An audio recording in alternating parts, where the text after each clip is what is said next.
வணக்கம். அன்பார்ந்த சிம்ம லக்ன நேயர்களுக்கு 2024 குரு பயிற்சி மே 1ஆம் தேதி மேச ராசியிலிருந்து ரிஷப ராசிக்கு மாறக்கூடிய பலாபலன்களைத்தான் நம்ம பார்க்க இருக்கோம். சிம்மம் என்பது லக்னமாக நீங்க இருந்தால் இந்த பதிவை நீங்க பார்த்துக்கோங்க. நீங்க ராசியாக இருந்தால் என்ன லக்னம் என்பதை தெரிந்து கொண்டு அந்த லக்ன பதிவை பார்த்து பயனடையுங்கள். இப்ப சிம்மத்திற்கு 9ஆம் இடத்துல இருக்கக்கூடிய குரு 10ஆம் இடத்துக்கு வர்றாரு. அதாவது பாக்கியஸ்தானத்திலிருந்து தொழில் ஸ்தானத்துக்கு வர்றாரு. சிம்மத்துக்கு பொறுத்தவரையும் அன்பை, அறிவை, உறவுகளை, சந்தோஷத்தை, புத்திர பாக்கியத்தை மேற்படுத்தக்கூடிய ஒரு கிரகம்தான் குரு. அப்படிப்பட்ட குரு பகவான் 10ஆம் இடத்துக்கு வர்றாரு.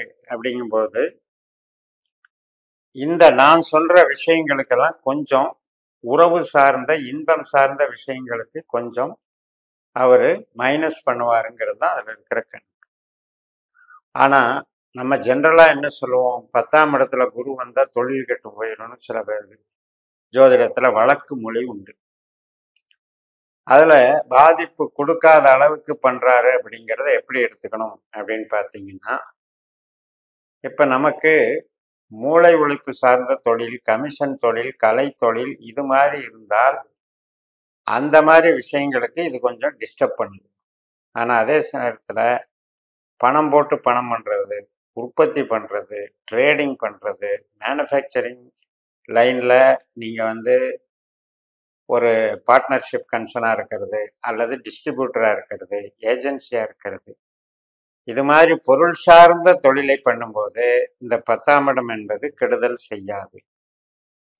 ஏன்னா இப்ப இந்த 10ஆம் இடத்துல 3 நட்சத்திரம் இருக்கு. சூரியன், சந்திரன், செவ்வாய், கார்த்திகை, ரோகிணி, மிருகஸ்ரீஷம். இதனுடைய தன்மை என்ன அப்படின்னு கேட்டீங்கன்னா, 2ஆம் இடம் நமக்கு 2ஆம் இடம், 6ஆம் இடம், 10ஆம் இடம், இந்த 3 பாவங்களும் தான் பணம் கொடுக்கும், வேலை கொடுக்கும், தொழிலை வளர்க்கும், பலப்படுத்தும். அப்பேற்பட்ட பாவத்துல ஒரு கிரகம் வரும்போது அது உற்பத்தி சார்ந்த அல்லது பொருள் சார்ந்த வேலைகளுக்கும் தொழிலுக்கும் நன்மை தரக்கூடிய வகையில் அமையும். ஆனால் நம்முடைய சிந்தனை உறவு சார்ந்த விஷயத்துல அந்த மாதிரியான ஒரு கலை தொழில் செய்யறவங்க, சினிமாவில் நடிப்பு தொழில் செய்யறவங்க, இந்த மாதிரி அந்த பாவங்களுக்கு அது கொஞ்சம் நெகட்டிவா வேலை செய்யுது. இப்ப நமக்கு 3ஆம் இடம்னு எடுத்துக்கோங்க. சிம்ம லக்னத்துக்கு 3ஆம் இடம்னு எடுத்துக்கிட்டிங்கன்னா, ஒரு செய்தி விளம்பரம் செய்கிறது அல்லது உங்களுடைய அறிவை பயன்படுத்தி ஏதாவது புத்தகங்கள் எழுதுவது, அக்ரிமெண்ட் போடுறது, அதே போல் விசா மாதிரி டாக்குமெண்ட்ஸுக்கு ரெடி பண்ணுறது, சிறு பிரயாணம் பண்ணுறது, இடமாற்றத்துக்கு ட்ரை பண்ணுறது, இத்தனை விஷயங்கள் இருக்கக்கூடிய இந்த 3ஆம் இடம் இந்த குரு பயிற்சியில பாதிக்கப்படுகிறது. அப்படின்னா என்ன அர்த்தம்? இந்த காரியங்கள், இந்த கேள்விகளுக்கு நன்மை செய்யாதுன்னு அர்த்தம். இளைய சகோதர சகோதரி 3ஆம் இடம் தான். அப்ப அந்த 3ஆம் வீட்டுக்கு 8ஆம் வீட்டுல குரு வர்றதுனால கொஞ்சம் நாம இது மாதிரியான எதிர்பார்ப்புகளுக்கு அது நன்மை செய்யாதுங்கிறத புரிஞ்சு அதுக்கு தகுந்த நடவடிக்கைகளை இறங்கிக்கணும். அதே நேரத்துல ஒரு வீடு கட்டுறது, வாகனம் வாங்குறது, பூமி வாங்குறது, உற்பத்தி சார்ந்த தொழில், வீட்டுக்கு தேவையான பொருட்கள் வாங்குறது, இந்த விஷயங்களுக்கு நன்மை தருது. இப்போ ஒரு வீடு கட்டி வாடகை விடுறீங்க, அந்த வாடகையினால உங்களுடைய பணம் அப்படியே பெருகுது. அப்ப இது ஒரு தொழிலாக டெவலப் ஆகுது. உங்களுடைய சேமிப்புக்கும் இது நன்மை செய்யும்.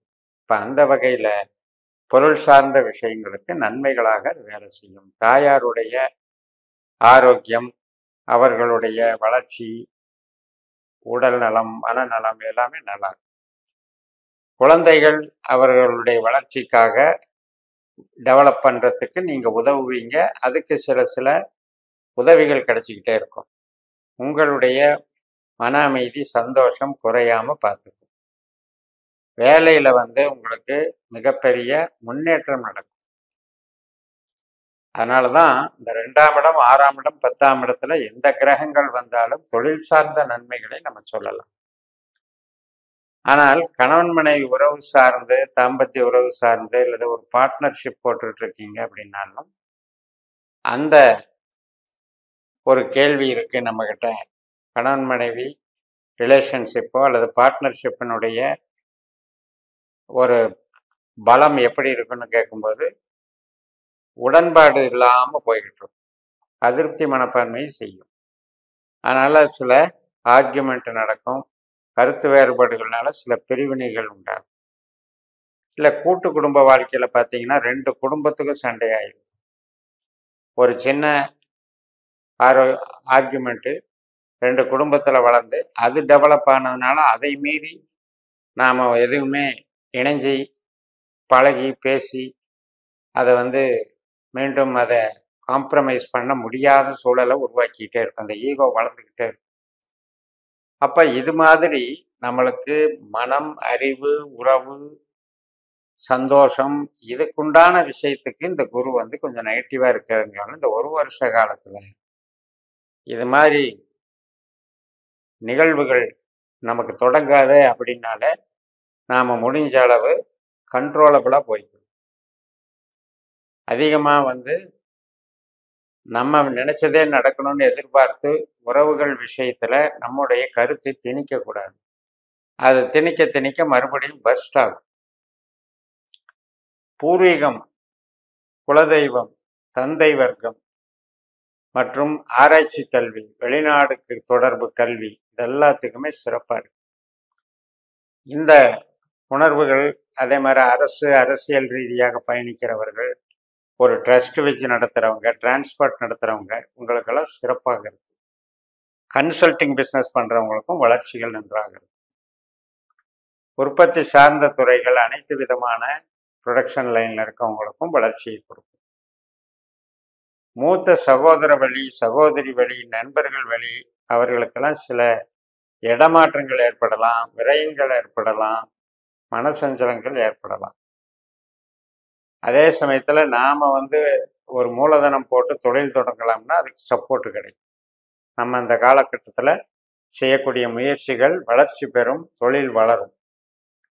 அப்போ இந்த சிம்ம லக்னத்தை பொறுத்த வரைக்கும் பொதுவாக பலன் பாதிக்கும்னு எடுக்கிறத விட தொழில் ரீதியாகவும் பண ரீதியாகவும் வேலை ரீதியாகவும் அது நல்ல வளர்ச்சியை தருகிறது.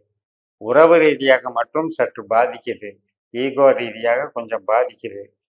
இப்போ நம்மளுடைய ஜனன ஜாதகத்தில் உறவு சார்ந்த கிரகத்தினுடைய திசா புத்தி நடந்து அது நல்ல நிலைமையில இருந்தது அப்படின்னா அந்த உறவு சார்ந்த விஷயங்களுக்கு இந்த குருவினால பெருசா பாதிப்பு உண்டாயிடும்.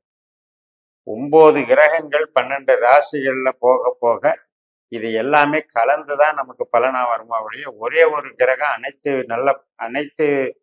12 பாவ பலன்களுக்கும் பொறுப்பு இருக்காது. ஆனா 12 பாவத்துக்கு சாதகமா பாதகமான்றது அந்த கிரகத்தை நாம ஆய்வு பண்ணணும். அந்த வகையில உறவுக்கு மைனஸா இருக்கு, தொழிலுக்கு வளர்ச்சியா இருக்குன்னு சொல்லி நிறைவு செய்கிறேன்.